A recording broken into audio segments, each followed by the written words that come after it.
I think at the end of the day, when all is said and done, the biggest single key to the issue of women in Hollywood is just shut up.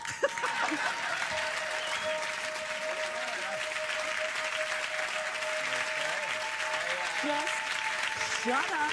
Just stop the ranting and get your ass over to the chair. Let's go. all right. There you go. Women in Hollywood. In 1995, this live broadcast on American television revealed the entirety of Sharon Stone's ambivalence. On the one hand, a movie star with the elegance of a 1940s actress who played the game of Hollywood glamour. On the other hand, a liberated woman who broke free from convention with the same straight talking that would come to harm her over time. I feel that my greatest accomplishment is surviving, because it's a big deal to survive in a business such as this. Sharon Stone's story is that of an actress fighting male domination, stigmatized for years and branded as a sex symbol for all the legwork she put in. It's nice. She had to fight to be recognized for her acting prowess, facing numerous challenges along the way. Her story resonates with thousands of other women. My story is not so different than anybody else's story, except in the end, my job has a bigger window.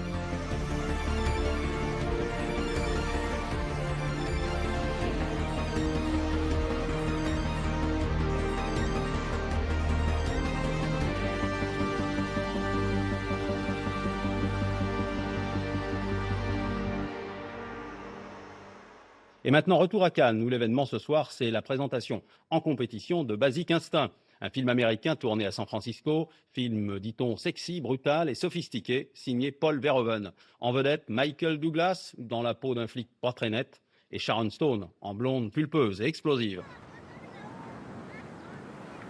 On this day, the 7th of May 1992, thanks to her role as a murderous author in Basic Instinct, the life of this virtually unknown actress was turned upside down.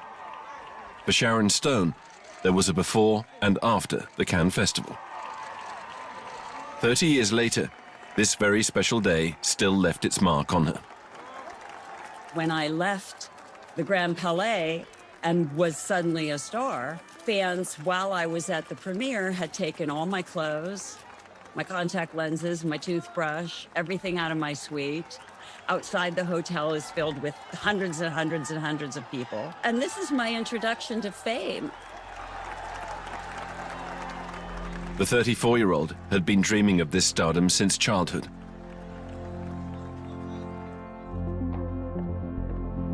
My mother said I came out of the womb being an actress. She was fascinated with cinema and with Marilyn Monroe.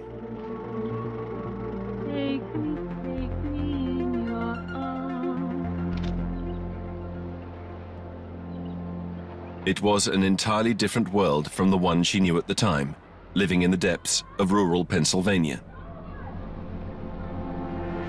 I wanted to be an actor, but you know, I come from a little town. Where? Meadville, Pennsylvania. No kidding. And there were 87 people in my graduating class. So wow. When I would say, you know, I want to be a movie star, people were like,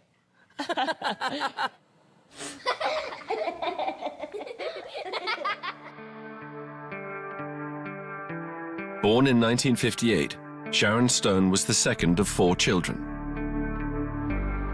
In this modest family of Irish descent, she learned the meaning of effort and hard work.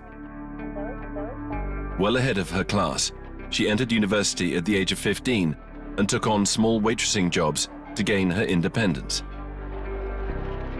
And like any good American girl, she entered beauty contests, where she also had to show that she had a good head on her shoulders.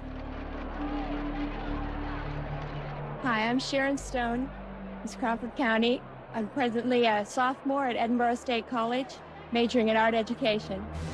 In her 20s, still a bit awkward, she began her first transformation, becoming a model in New York.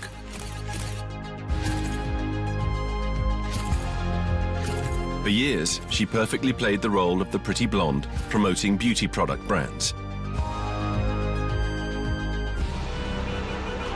But her desire to star in films was stronger than anything else. Sharon Stone began auditioning. Her first job as a fledgling actress was in 1978, a silent role in a TV commercial for a Broadway show.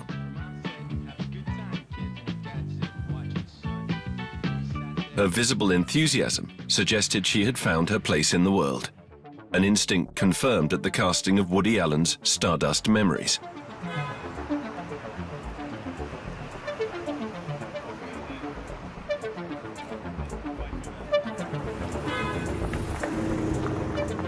I didn't have any money, so I was roller skating to all of my auditions. When I got to the front of the line, the casting director was taking the pictures and handing them behind her. And then she said to me, we'd like you to stay a minute. Woody would like to talk to you. And I was like, and I came around and Woody Allen was back here. So I went back and I sit down behind Woody Allen, beside Woody Allen, and he didn't talk to me. So I sat there for 20 minutes and he just sat there and he never talked to me. So I was like, this is crazy. And I skate away and I got a call, okay, you're cast to be in a Woody Allen movie. In her immaculate Marilyn dress, Sharon Stone still doesn't say a word, but with that look, that smile, and that shy kiss, she caused a stir and left her mark on the film.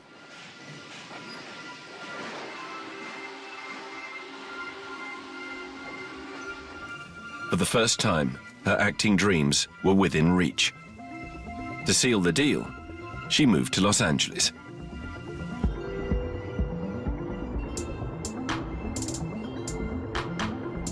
Like many actresses before her with the same Barbie physique, the young woman was confronted with the studio's endemic misogyny.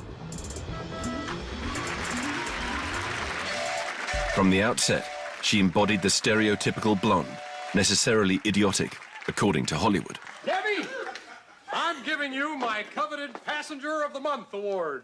Oh, Nancy, I just love you, little choo-choo.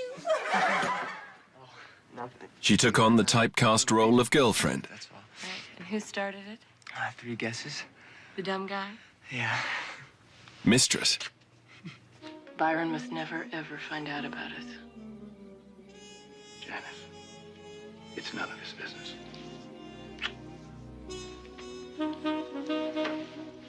And damsel in distress, rescued by the hero. Quartermain.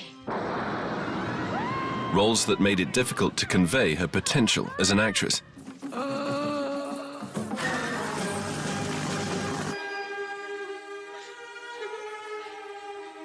What's going on? And as ever, it was her body that gained interest. In King Solomon's Mines, her hiking shorts shrink as the film goes on. Should have been going like, I'm a bimbo, I'm a bimbo. In a filmography typical of the 80s, 2 roles stand out.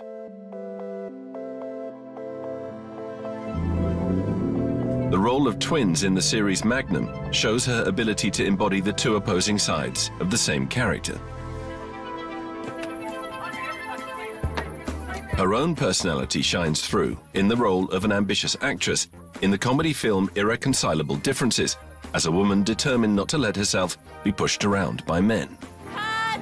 Darling, I'm the one who's supposed to say cut.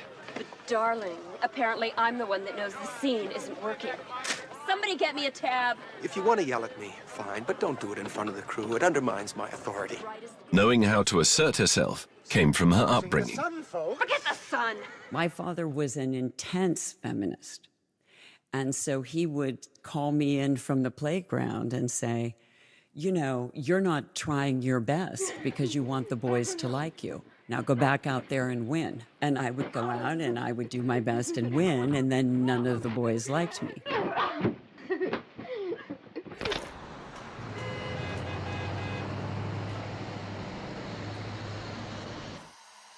At the end of the 80s, this competitive Sharon Stone prepared herself to audition before Dutch director Paul Verhoeven. And I just went in like a fucking 9-foot-tall Viking. Big hair, big giant woman. I walked into the room and he went, "Oh, you're very good. You're big, you're strong. I like that." And I was like, "I know all your movies. Everything, every single one." And it was like, we were on. It was so great. And then that's when I realized, maybe I'll work better with European directors. And she did. In this science fiction thriller based on a short story by Philip K. Dick, set in a futuristic world under dictatorship, she plays the wife of Arnold Schwarzenegger, a man who comes to realize that his life is nothing but one huge lie, and that his loving wife is in fact a spy. Glory. Sharon Stone excels in this two-faced role and rivals the testosterone-fueled hero. I said talk! I'm not your wife. The hell you're not. I swear to God, I never saw you before 6 weeks ago. Her marriage is just a memory implant. That's for me. The role is a first turning point, though not enough to truly launch her career. I hate this fucking planet. Years later, she explains why, in a very different tone, in her memoir, The Beauty of Living Twice. Everyone said I wasn't sexy. I wasn't, as they like to say in Hollywood, a fuckable. I was still so shy and introverted. So she consciously chose to play along with Hollywood decision makers, however sexist they may be. So then I went, I can be sexy. You'll see. Watch this. This Playboy cover from July 1990 highlights Sharon Stone's duality, a woman who agreed to bear all while being clear-headed about the desire she wanted to arouse. Posing for the erotic magazine was a thought-through decision, as she would reveal in 2020. I'm strategic. I'm a logic person and a strategy person. I decided I was going to do a Playboy article specifically because I wanted to get this film Basic Instinct. Basic Instinct would turn Sharon Stone's life upside down.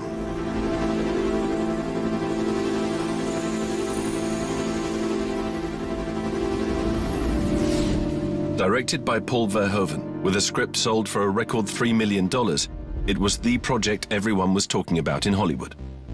A smoldering story about sex, about a bisexual novelist who kills her lovers with an ice pick, and about a wayward cop played by Michael Douglas.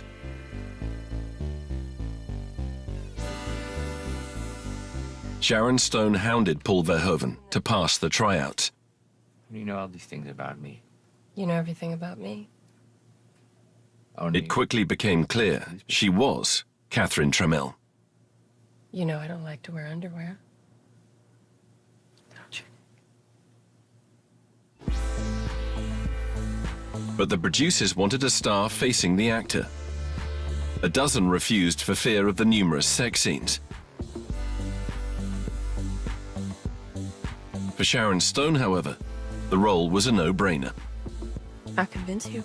She saw in it an almost political opportunity for a woman to finally exist. There's so many rules in life, and then when you're a girl, there are like more rules. And then when you're a girl in movies, there are more rules because you don't really play real women very much. You play some guy writer's idea about how the woman makes him feel. So suddenly, you're playing this person that's very out there, not like any typical woman you've ever seen. And then she does all these things that are acceptable guy behavior. But then when she does them, everybody shatters. There's no smoking in this building, Miss Trammell. What are you gonna do? Charge me with smoking? I wanted the part in Basic Instinct, not because she was a femme fatale, but because she was brilliant and because she was, to me, a complete psychopath. Like the character portrayed by Orson Welles in 1946, a war criminal hiding under a false identity, from which she took inspiration for the role of Catherine Trammell. Frank. Hey, Frank. All right, Nikki. We mustn't be seen talking together. Go back to the church. Into the woods, you understand me? Follow the path. I'll meet you there. Hello, Professor Rankin. Hello, man. And this Basic Instinct character, I thought, she's like this Orson Welles character. I can crack this. I'd have to be pretty stupid to write a book about killing and then kill somebody the way I described it in my book. I'd be announcing myself as the killer. I'm not stupid. Sharon Stone is perfect in this role of an icy femme fatale with a physique like Kim Novak in Vertigo. She impressively gives substance to this brilliant dominatrix who uses her sexuality as a power over men, sweeping away all the macho stereotypes of the genre. This is an erotic thriller, and I think the eroticism in this picture is that various preconceived boundaries of sexuality are broken. Whilst the actress was convinced that Basic Instinct could change the perception of female sexuality, the film stirred up controversy. Gay communities saw the fact that this bisexual character was necessarily a serial killer as a sign of homophobia. More than 30 years after its release, it continues to divide opinion. Is it a feminist film? Or the epitome of the male gaze and rape culture we see in today's society? The answer is still not clear. As for the critics of the time, they saw neither political message nor cinematic quality. This is simply manipulation. Absolutely. It's mechanical, it's wind-up, it's Tinker Toys. Your emotions are not involved. You don't care who did it. No, exactly right. Take out the sex scenes in Fatal Attraction, you still got a good movie, an interesting movie. Take out the sex scenes here, you got nothing. Well said. The public disagreed. It was a box office smash, with over $300 million in revenue worldwide.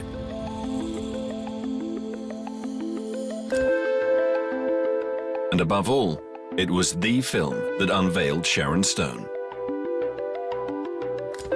Friday, I was this actress who, yeah, it's okay, I maybe get a job. Monday was like, walking down the street, we'll go, Sharon Stone! I'd go, what? People startled you, didn't they? They scare me a little, because they yell my name, and then I don't know, do I know you? Should I know you? Did we go to school together? Are you my cousin? Yeah. Are you a killer? Sharon Stone put her heart and soul into this character. I think I mastered her so well that people didn't understand how difficult the character was to get, because she was really complicated, like ripped me up. I had nightmares. I walked in my sleep. It was hard for me, this character, to get to. If the role was psychologically difficult for the actress, it was because it resonated deeply with her. She reveals this in her memoir, explaining that acting in Basic Instinct was a real catharsis for her. When I played a serial killer in Basic Instinct, I tapped into that rage. I was terrified to look into the shadow self and to release it onto film for the world to see.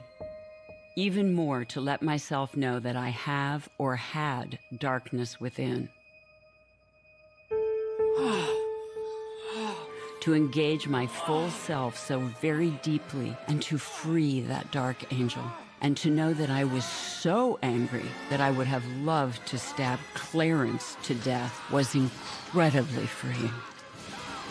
Clarence was her maternal grandfather. She was 14 when he died. But the fact remains, something happened to you in your childhood that your mind finds intolerable and has been denied conscious remembrance. As with her character in Scissors, the violent trauma she had experienced resurfaced through psychoanalysis. Years of therapy brought to light that her younger sister Kelly had been a victim of incest, that she witnessed it and that she too was a victim from the age of 8. A victim who, after unconsciously raging against this abuse in the guise of Catherine Trammell, ended up speaking out against it publicly in 2021 with the queen of talk shows, Oprah Winfrey. My grandfather was a pedophile, but my grandfather beat my grandmother nearly every day of her life. My grandmother was so beaten down by my grandfather that she not only did not protect us, she stood by as he was abusing me, certainly. You now identify as an incest survivor. Yes. I went to 12-step incest survivor meetings.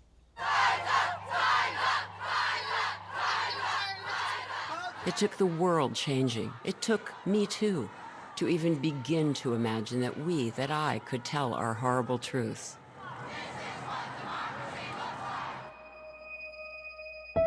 In light of this revelation, her filmography appears to be haunted by this subject.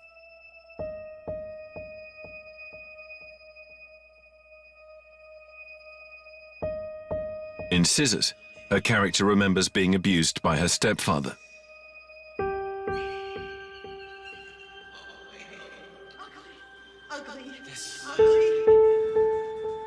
In Sliver, she directly confronts an aggressor and his prey with a look of compassion that could reflect her view of her own past.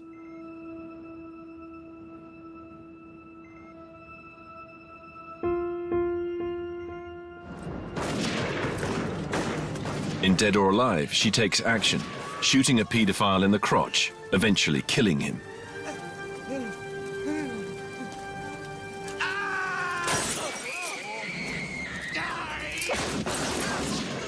The threat disappeared, as it did when her grandfather died.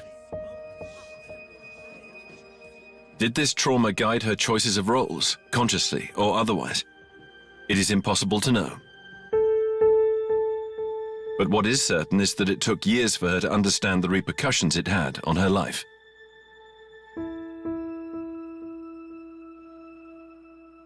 Then it took a much even longer time for me to be able to say, you know, other things that had occurred as a result of me hiding this and allowing myself to be manipulated. Because if you're a person who has been abused, other abusers just can sniff you out.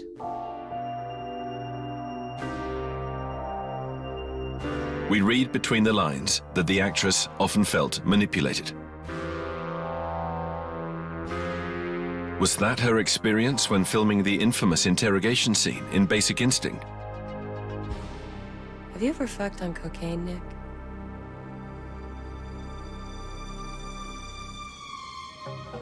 Under the pretext that the whiteness of her panties created a reflection in the shot, Paul Verhoeven asked her to remove them. She accepted on the condition that her private parts would not be shown. But when the actress saw the film for the first time, in the company of dozens of unknown men from the studio, she was shocked.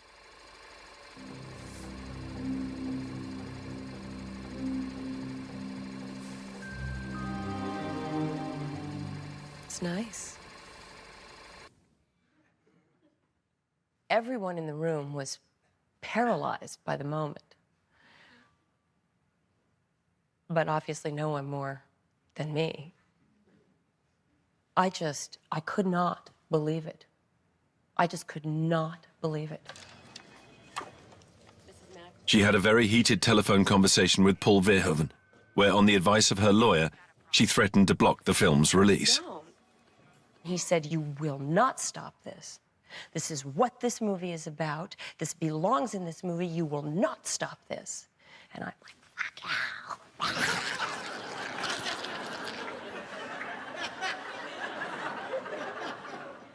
And then I thought about it for a few days, and I knew in my heart of hearts that he was right, that I hated that it existed. I hated more that he stole it from me instead of allowing me to choose. But he was right.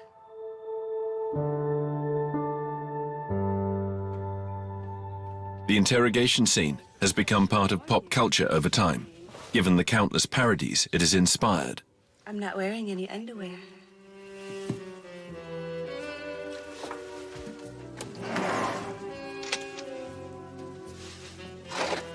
Try these on.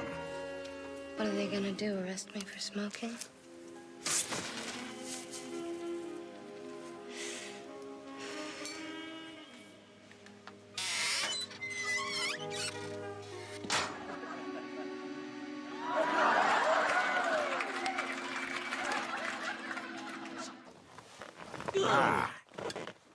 This is your last warning about that? You know, I think I'd feel more comfortable if I could sit down. Can I?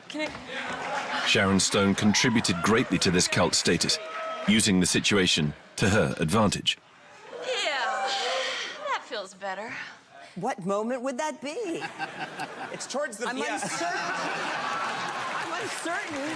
what moment we're talking about. Basic Instinct was one of the more controversial films of the past 20 years.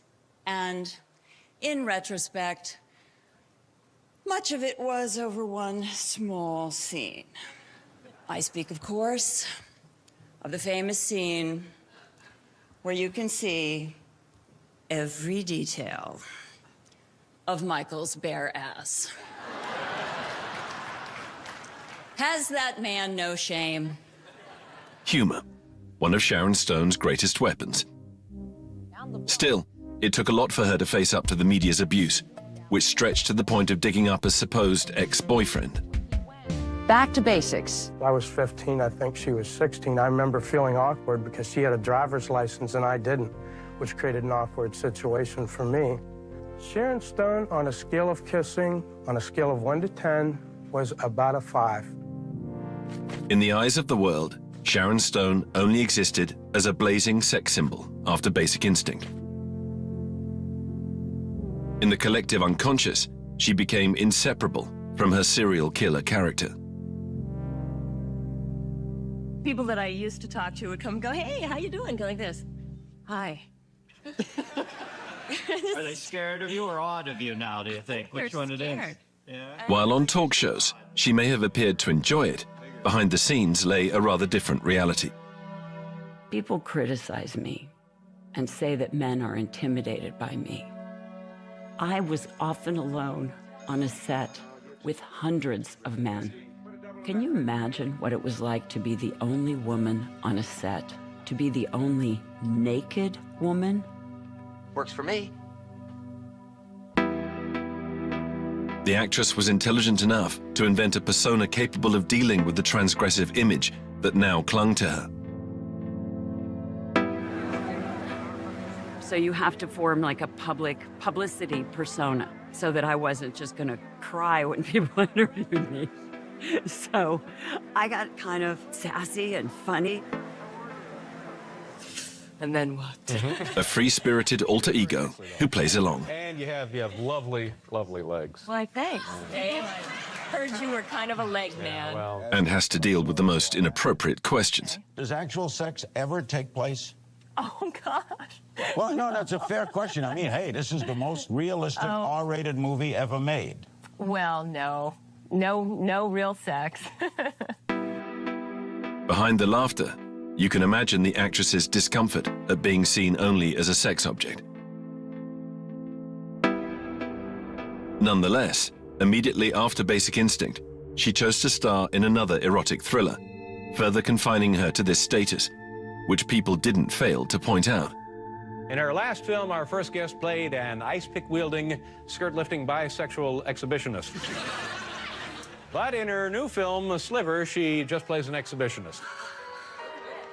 This film's voyeuristic backdrop is reminiscent of Basic Instinct. The now starring actress thought she had the advantage. She was wrong.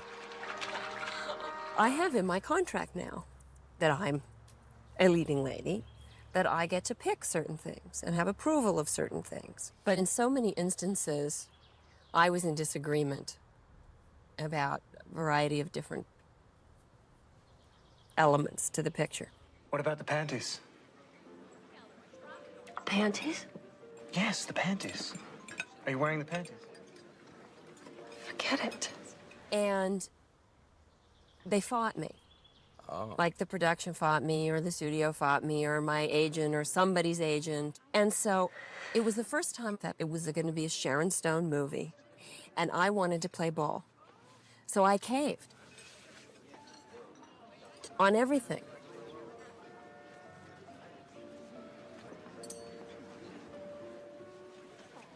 And everything I caved on is what is wrong with that picture. Carly!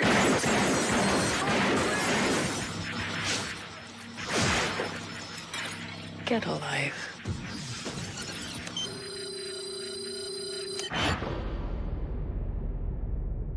The filming of The Specialist, alongside action king Sylvester Stallone, went much better. But with its inevitable love scene played out under a steamy shower, the film only reinforced the cliché, noted by the New York Times with some ferocity. She struts and poses, sometimes half naked, as if she were just hanging around the house, waiting for a Playboy photographer to ring the doorbell. The stigma clung to her for years, even in her private life. In 2008, in the midst of a legal battle for custody of her son Rowan, who she adopted with her ex-husband, journalist Phil Bronstein, her nude roles, Basic Instinct in particular, came back to bite her.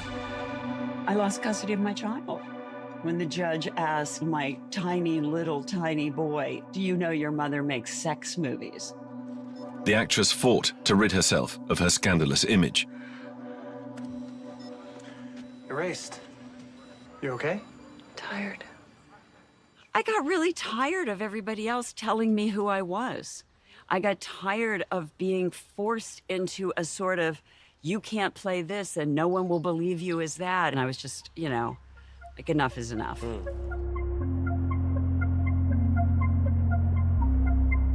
She made a first turn with Intersection, a remake of Claude Sauté's Things of Life. Initially considered to play the role of Richard Gere's mistress, she battled to get cast as the deceived woman.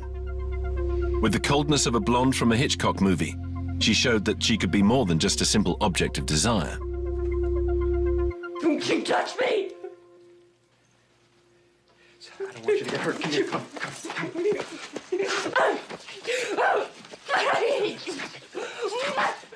Stop it! Stop it! It's all right. It's all right. It's all right. It's okay.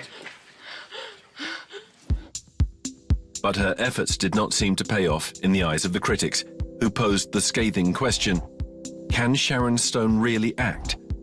Albeit whilst recognizing her real potential. Miss Stone may really make the transition from sex goddess to movie queen if she ever finds the right role.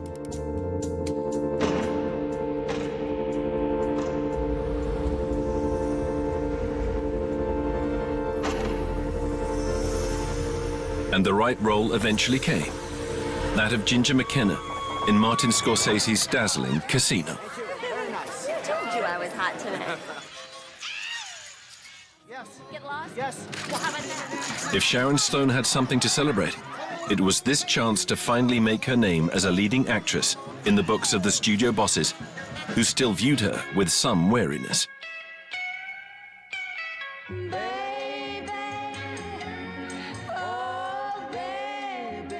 A lot of people have not taken you seriously as an actor. True? Yeah. Mm-hmm. I had a lot to prove. I didn't get the part in Casino because they went, who is the best actress on the planet? I got the part in Casino because they needed someone they knew had box office viability. This is a $40, $50 million movie. They want people who are going to bring people to the theater. Shooting a film under Martin Scorsese's direction, along with Robert De Niro and Joe Pesci, the trio from Goodfellas and Raging Bull, was not the most obvious choice. Like her character, Ginger McKenna, a prostitute who became the wife of the mafia boss running one of the biggest casinos in Las Vegas, Sharon Stone had to fight to find her place in this male universe. Congratulations, Sam. She later said that she initially felt like a wallflower on set. You're one of the most gorgeous women I've ever seen. You're a lucky man, Mr. Rothstein. Thank you. Thanks for that compliment. But she stuck it out. Promoting the film was also a way for her to recall the incredible tenacity she had to demonstrate. She, who still had everything to prove. Excuse me, Mr. Scorsese. Am I bothering you? Are you busy? Because I was wondering, could you just, and I was like, follow him and just, and finally he said to me, what do you want from me? Well, I want you to come to my trailer in the morning like you come to Bob's trailer, and I want you to talk the scenes over with me like you talk them over with Bob, and then I want you to tell me kind of what you want me to do, and then I want you to really push me. I want you to make sure you push me. I can do more than you think that I can do. I'm not, okay? That. And this is what I did to him. You wore him down. Until he finally went, all right. I can empathize with I'm coming to the trailer. I'll be there. I'll be there. It was this determination that won Martin Scorsese over, as he recalled on Charlie Rose when the film was released. Her name came up a couple of times. We talked about her. There were a number of ladies involved with the auditioning process. They were all quite good. But when it came with Sharon she had such determination to play this woman. What I also noticed about her was that she has a certain screen presence and these other films that she made. And it seemed to be just the right look for the character of Ginger to come out of Vegas in the early 70s. It also was the closest one to look like persons that it was based on in reality. Ginger? The actress shines in this tragic role, echoing her own experience. Holy shit, what have you been doing out here? A woman who is almost too beautiful, subject to the male gaze. A woman subject to their violence. Come with me now. I want you out of here. I want you out of here. I want you out of here. A woman who fights to lead her life as she sees fit. We had a deal. Remember that? He said if it didn't work out between us, that I could get my things and I could leave. In this role, she demonstrates that she is undoubtedly a great actress.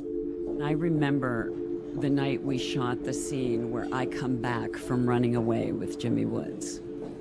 And I have this sort of red burgundy dress. And we're sitting in this U-shaped table in the restaurant. And he improvised at one point in the scene and he said, You're a good actress, you know that? Good fucking actress. and I remember I was smoking a cigarette and I looked at him and I thought, yes, I really am, fucker. Because I thought, I did it. I'm sitting opposite Robert De Niro and I'm holding my own. Her performance earned her an Oscar nomination and a Golden Globe for Best Actress. The winner is Sharon Stone for Casino. And no one is more surprised than me. Okay. Well, it's just, it's a miracle. With this award, she became part of the pantheon of stars.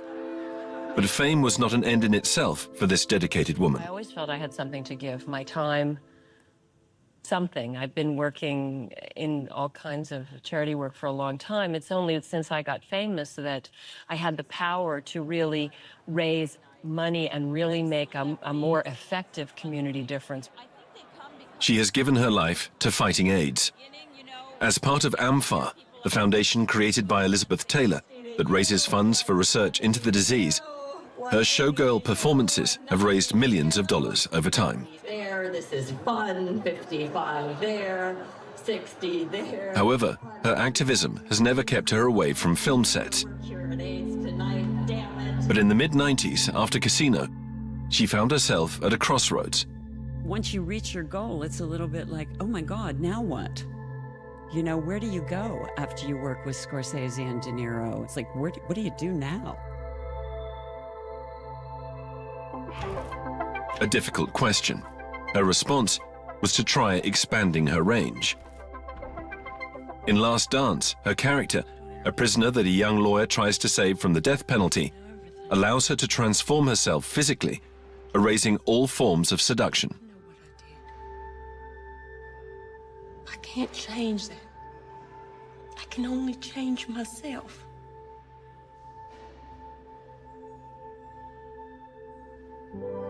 In Albert Brooks' lively comedy, The Muse, she reveals another side of herself. This satirical take on Hollywood, in which she plays a muse who comes to the aid of a scriptwriter lacking inspiration, allows her to explore the humorous side that we all know she possesses. I can't really talk about it, just erase it from your mind. Huh? Like her sense of self-mockery, making fun of her supposed diva side. What's wrong? I don't like the room service here. Oh, how could that be? You're at the Four Seasons. I want a Waldorf salad. So, order one. But they won't make it after 10.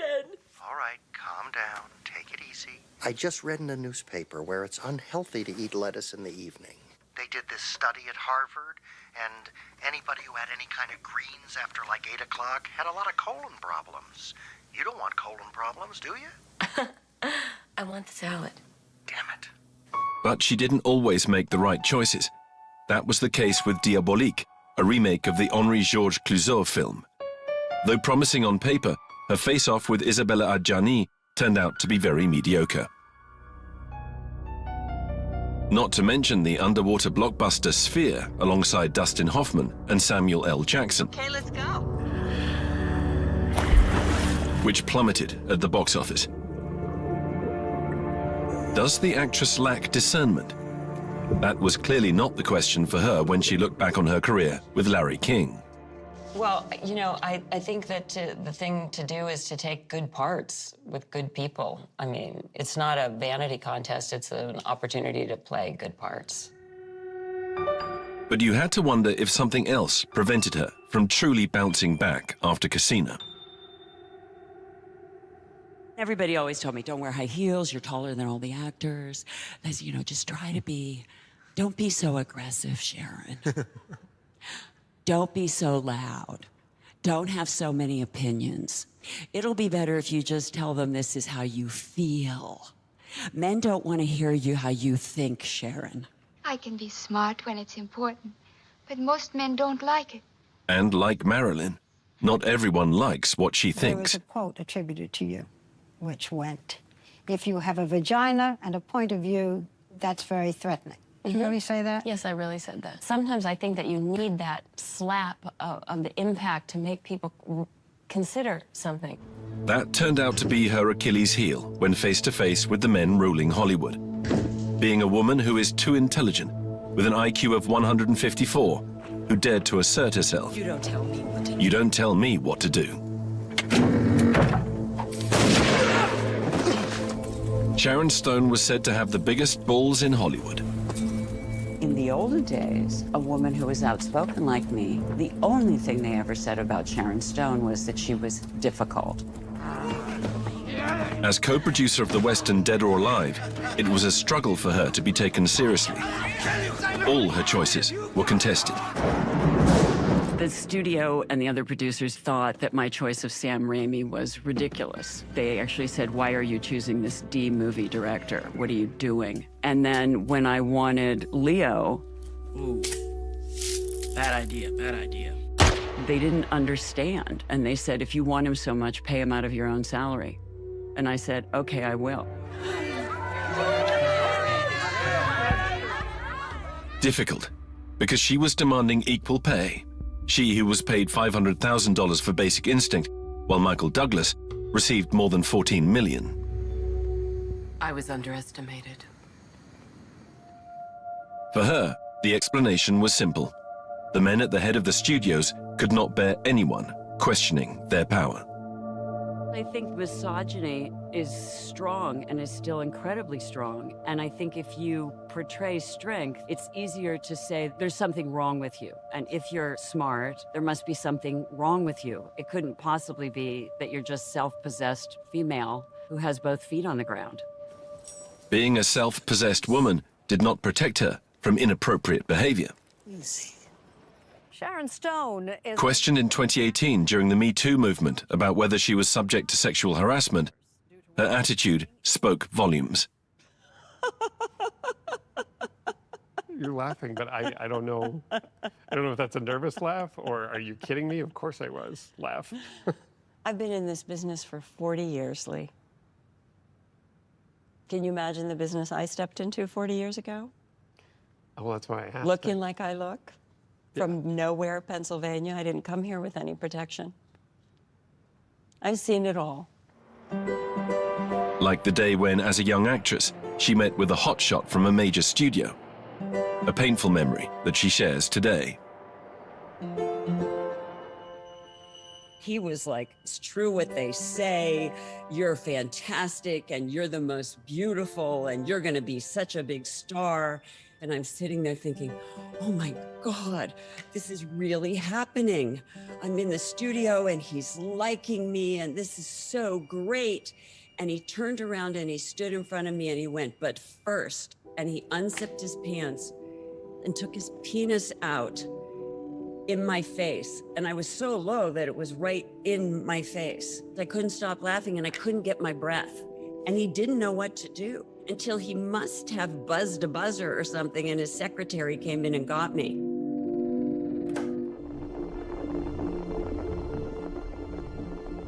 As a woman, there's a complex balance. So yes, you can talk about sexual abuse, but you have to also function and work and live within a system that's run, owned, and operated by men. A patriarchal system in which only actresses have an expiration date. I was everything they wanted me to be. I was never more beautiful, never more powerful. And then I turned 40, and they threw me away. A system in which women over a certain age are made invisible. I think when we're 40, as women, we get to this incredibly powerful place. And it's the time when the white male society starts to tell women, you don't have worth. You have no power now. You're not attractive now. You're less now. In 2001, at 43, Sharon Stone was cut down in the midst of her fame. For the next 20 years, she lost everything. I bled into my brain for 9 days and had a massive stroke, and my vertebral artery was completely ruptured. I had a very low chance of survival. In a high-risk procedure, her vertebral artery was replaced with a titanium prosthesis. It took years for her to regain her full capacity. After her stroke, Sharon struggled to get back to the top. As a female and as an actress, you're not allowed to suffer. You're not allowed to be ugly. You're not allowed to be unattractive. And you're really not allowed to fall all the way down. And I fell all the way down. And I had to pretend that didn't happen for many years, just so I could scrape my way back to a job on TV, scrape my way back to little supporting roles. I still have to prove that I can function, that I'm not a problem. But her legendary determination pushed her not to give up.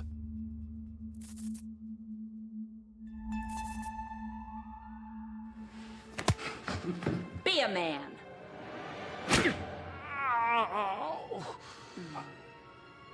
Even if it meant accepting blockbusters to boost her career. Terrific. And choosing against all odds. Is that why you like to take risks? I do like to take risks. To star in the sequel to Basic Instinct. A way for her to settle the score and get her $14 million. The same salary Michael Douglas received 15 years earlier. This flop film hardly did justice to her talents as an actress, which remained nevertheless intact when she found roles that suited her in independent cinema. I'm a professional closet organizer. Come on. Oh, I organize people's closets. I even do their drawers. I label everything. I get them all organized. I even color coordinate them. Yeah, and they pay her for that. It's amazing. Like her character here, a widow raising her daughter single-handedly, Sharon Stone also set things straight. but in her personal life. This single mother of 3 adjusted her priorities to now take care of her health and accept the undeniable force of aging. You get to be 60 and you have that second big understanding of life and that big understanding of self, and then that big understanding of the world as a whole.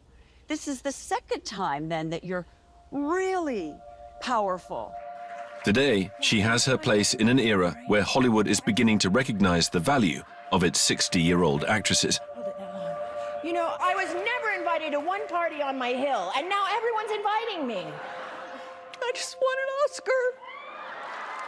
Ladies, don't let anybody tell you you are ever past your prime. Never give up. At a time when series writers are finally creating strong and complex roles for women. A perfect opportunity for the actress to return in all her glory and revisit her favorite type of character, the villain. You're taking advantage of me. You must understand, I am trying to protect my family. No one takes advantage of me.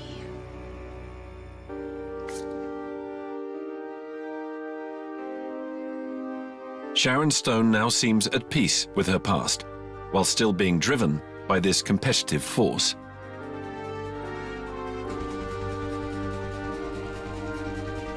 She who, long before anyone else, denounced the inequalities suffered by women. She who always refused to be just an object in the eyes of men. She who was always fought for the rights of minorities. And above all, she who never chose to remain silent. What's her name? What's her name? I'm Sharon Stone, bitch.